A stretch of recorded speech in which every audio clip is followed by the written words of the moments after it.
I'm wondering if you feel as though some examples of those that have been engaged with the Alliance thus far around this concept of developing these benchmarks, if there are any examples of particular organizations, so that the audience knows just to the extent of which other organizations see this as an urgent need like we do.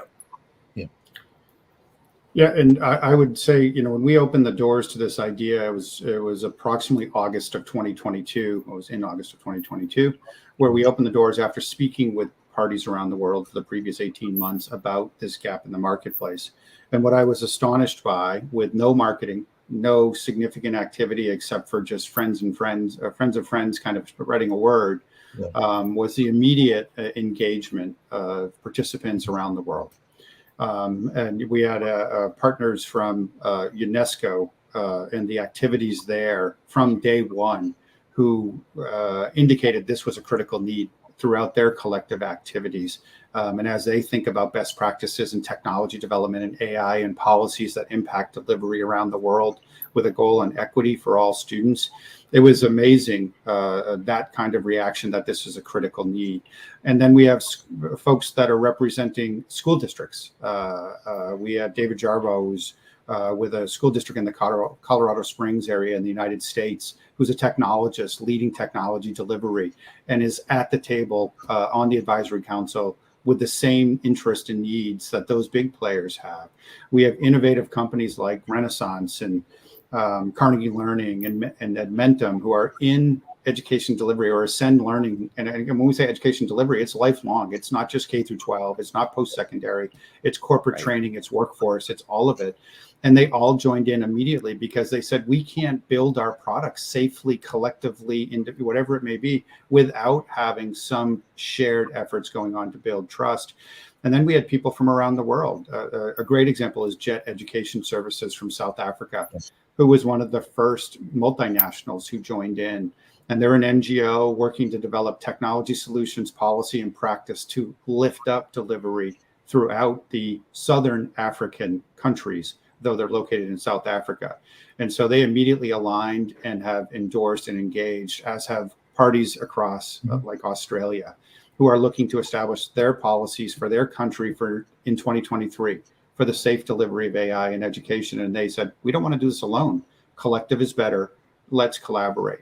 And so from a small school district to a teacher to a mid-size or a startup company to policymakers around the globe, they joined in immediately. And that really did surprise me. And as we sit here a year later, we have over 200 participants from 20 countries who are all interested in establishing these shared frameworks, benchmarks, and ultimately standards that could lead to safer tools. Right.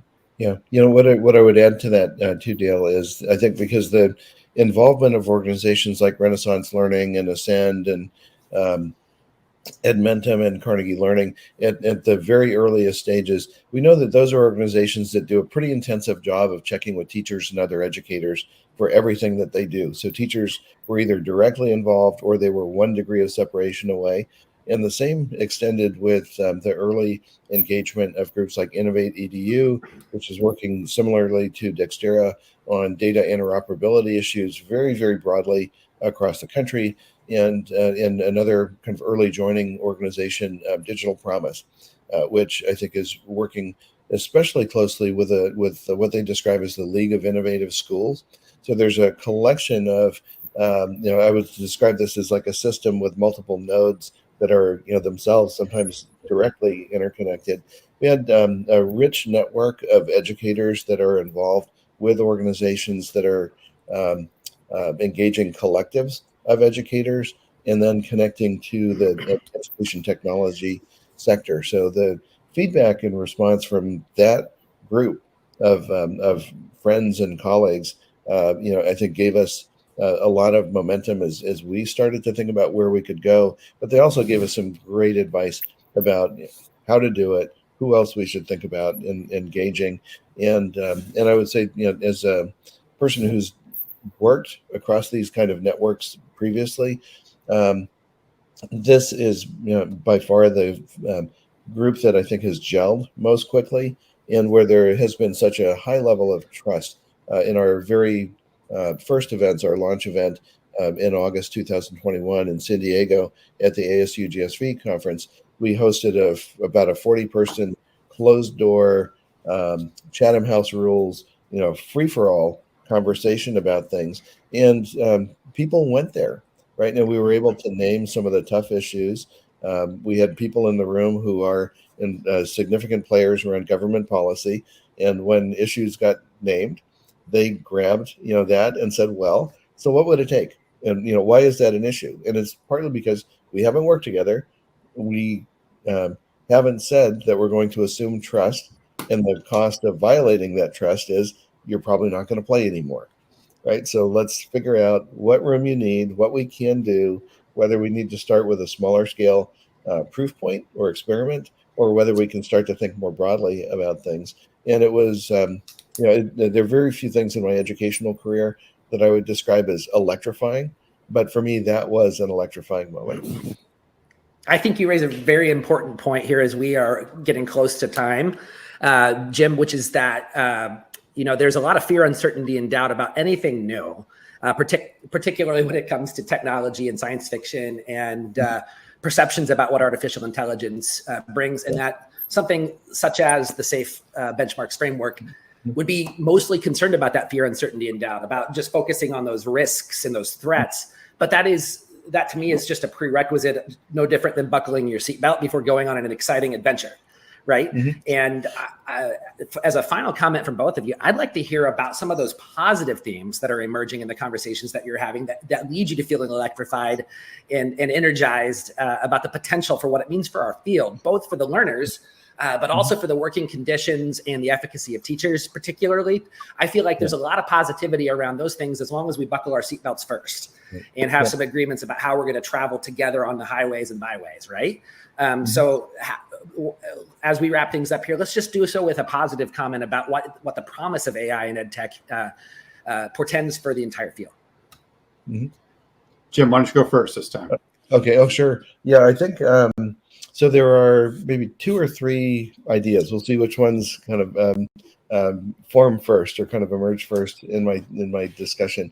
So I think on the one hand, for learners, I think that AI has the potential to really help us move forward in something that's kind of a truer form of highly personalized adaptive learning, right? To understand what a student already knows, what they might need a little bit of a brush up on, and what they actually need to understand more deeply, or what common mistakes they might be making that block them from progress or block them from learning, and being able to then personalize the intervention, get the right content in front of them, the right pedagogical approach to help them understand things, and basically, kind of provide an accelerated learning path for those who want it or need it.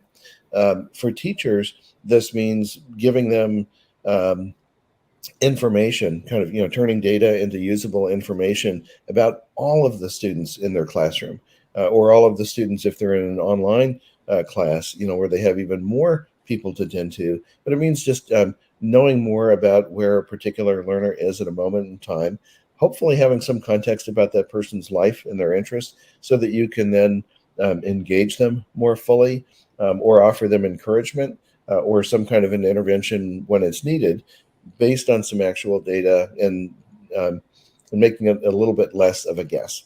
Right. So there are things there. I personally think that there are also things that we ask teachers to do that are fairly routine that AI could help with. So can AI, based on what it knows about your teaching goals, and an understanding of who your students are, propose to you potential homework problems that you might assign to a student, or quiz items or test items, so that you can differentiate instruction more efficiently, and as a labor-saving tool, maybe have an hour or 2 a day of your life back for you to do other things, right? Enjoy a higher quality of life, engage in professional development in different ways, and so on.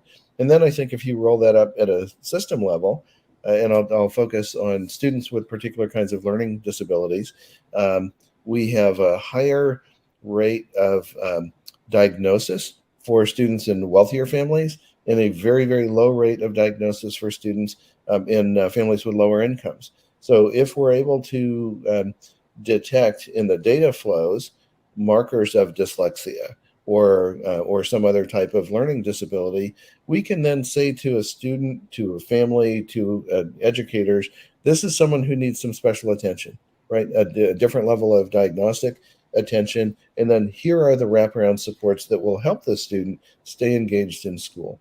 You know, when I look back on the era that I went through K-12 education, I know that there were many students who were as smart as me or smarter than me who got bumped off track or out of school because they got labeled as distracted, uncooperative, somehow not engaged. When I can look back and say, oh, no, my friend Larry, totally full-blown ADHD, right? Undiagnosed, Yes. labeled, Right. and then off track. And I think if we believe that every person deserves a fair opportunity, to pursue, happiness in life or to lead a healthy, productive life, then I think, the technology that's available to us now helps us actually start to do that more effectively. Well said, Wow. Jim. Yeah, Dale? that was excellent. I have to start with saying, I'm not an artificial intelligence researcher, developer, or software developer, right? My interest has always been, and what I'm starting to see with the abilities of AI in education are how can be applied for that efficiency that Jim is talking about in the classroom and out, again, throughout an individual's lifetime, not just K through 12. And really start to automate some things that can be under the direction of a human. That teacher is critical and needs to be there. And what we're seeing is the desire and goal to make AI as part of a safe framework, one that is human-centric, that it starts with that deliverer, the agent in control, so that a student can get individualized or personalized instruction that is supplemented in some way by artificial intelligence. And to do that safely with enough data to train the tools is the interest. And, again, not being the technology expert, but one that cares deeply about individual students' economic vibrancy and growth, I see technology being a way to enable that to occur at a much more equitable manner than I see today, with great human-centered delivery lacking the technology to deliver in the way they want. And so that's where we're starting to see great successes with individual components, but a broader notion of AI in and around and supporting the delivery of education and the administration of it is one that can improve efficiency, improve performance, and in particular, improve equitable student success at a grand scale. Right. Yeah. And, Dale, your comments make me think, too, that some of the things that have surfaced, like in our discussions over the course of the past year, are that, different schools and districts in different places face different challenges, right? Mm-hmm. So I think often in discussions about public education, we go to the kind of, our mindset defaults into thinking about urban schools, where we know that many schools and districts have teachers, not only teacher shortages now, but higher rates of teacher turnover. So you get less experienced teachers working with students who may have significantly greater needs. And, then technology tools can be used as a part of a solution or part of a strategy to do the best you can with everything that you have, and to be able to engage teachers in the decision-making process, because they are the ones who are going to be face-to-face with students and their families, right? They can make a tremendous difference. We've had people advocating within the Alliance to think about how this works in rural schools, right? Where the science teacher might be the technology person for the school, and they need some help. They're going to need a different kind of set of dashboards, a different set of things that might be automated in the back end, because they may not have as deep a technical bench behind them. And I think if those things are known early, they can be designed for, right? And I think that is where there will be collateral benefits to the discussion that the Alliance has kickstarted for this, and it will be fun to celebrate the little wins along the way. But I think we're all really looking forward to a day where we can feel that there's been some measurable progress made, and that we should be celebrating teachers and rewarding them for the things that only they can really do, right? And that, I think, is something where we have good examples, at present, in some places. We'd love to see more examples of that. And it is where teacher input or educator input is going to be absolutely central to everything that we do. That's wonderful. I, as a former classroom teacher, certainly noticed both of your faces light up and your smiles appear when I said, let's focus on the positive and talk about some examples there. Yeah. I don't see how anyone, whether you're a parent and have no other connection to an education system of any sort, a school system of any sort, besides sending your children to the district that you live in, or a charter school nearby or a private school, whatever it might be. It's everybody can rally around this idea of what is possible to improve education, not just in terms of the outcomes for students and them being better prepared for what comes next, but also for the profession at large to get some much needed relief when we can delegate things reliably to software that is safe, solutions that are safe, sensors that are safe, frameworks that are safe. And that's why I think that the benchmarks conversation is so important. It really is about focusing on the positive, as long as we're mitigating the risks and the threats and identifying them and having healthy conversations and dialogue about those. So I'm thrilled to be a part of what you guys are doing, and think that you're ahead of the curve when it comes to bringing this conversation to the forefront. Any final words for the good of the cause before we wrap things up? I would just say, thank you for the opportunity today, for listening today, for those who are joining in and seeing this, and ask you to actually consider joining the Alliance. We want everyone, as an individual, as an organization, as a ministry of education, whatever it may be, to join into the collective action. You can do that at edsafeai.org. And we would love to have you and ask you to take a leadership role in developing the next generation of safe AI tools that are used in education. Yeah. And I would add, sign up for our newsletter. It's free. It's going to have lots of great information in it. And we have a wonderful kind of person kind of guiding the construction of that, Eric. And if you can, follow us on social media, right? Stay up to date with the conversation. Jump in, comment, blog back to us or write back to us with your ideas and input. We are going to be much better off, with your ideas and your contributions than if we try to go it on our own. So, and Eric, thank you very much for organizing and hosting this event today. My pleasure and honor. This is a valuable work for a profession direly in need of some relief. And it's exciting to see this conversation continue to move forward. Thank you to you, Jim, and thank you to you as well, Dale. Appreciate it. Great. It's a pleasure. Very good. Well, in upcoming episodes, we're going to focus on the implications of each of the components of the framework, and we're going to hear from engaged members of the Alliance for how this work impacts educators and the students they teach, ed tech developers, and policymakers. So thank you so much for joining, and we'll see you again soon.